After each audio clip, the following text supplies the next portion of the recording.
Two people are in custody after a shootout yesterday near 30th and Shadeland. Police believe it may have happened after an attempted sale of a vehicle. Police now say there were several people firing guns at each other. An undercover officer who happened to be at the intersection got out of his car and fired at one of the gunmen. That's when everyone fled the scene. Minutes later, police found a man shot and a truck on fire on East 34th Street. They also found a gun. That man is now stable at Eskenazi Hospital. About 10 minutes later, a 19-year-old man walked into Community East Hospital with a gunshot wound. Police believe he is the one the undercover officer fired at. He and a person he was with were arrested for attempted robbery. Their names have not been released. The undercover officer is on administrative leave. We're learning more now about IMPD's patrol efforts and undercover officer units, specifically how one played a role in yesterday's shootout. News 8's Demi Johnson is live in the newsroom. And Demi, it seems like sometimes it's just left to chance. Yeah, Assistant Chief Chris Bailey says part of patrolling is simply about being in the right place at the right time. But yesterday is an example of an IMPD strategy that worked.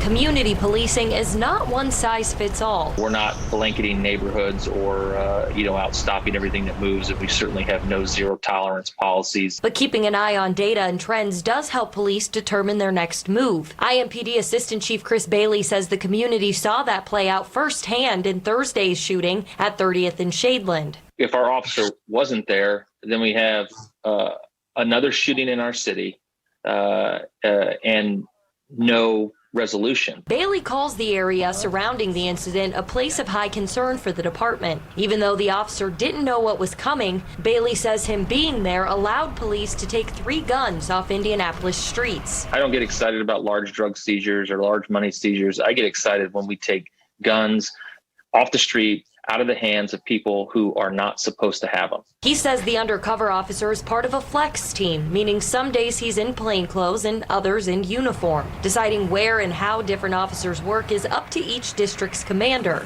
So undercover officers could be anywhere at any time. Where are shots fired runs, where are our non-fatal shootings, where are homicides occurring, but also to be responsive to the community needs and what the community expects of their police department and what they see are the problems in their particular neighborhood. Bailey says typically people involved in those crimes draw attention to themselves by their behavior. However, situations like Sunday's mass murder on Adams Street aren't as easy to pick up on. Especially things that happen indoor that are conflictual, where you have no idea that they're going to happen. Bailey says a strong relationship with neighbors can sometimes be the most important job an officer has. The goal is to make our department a more proactive department rather than a reactive department.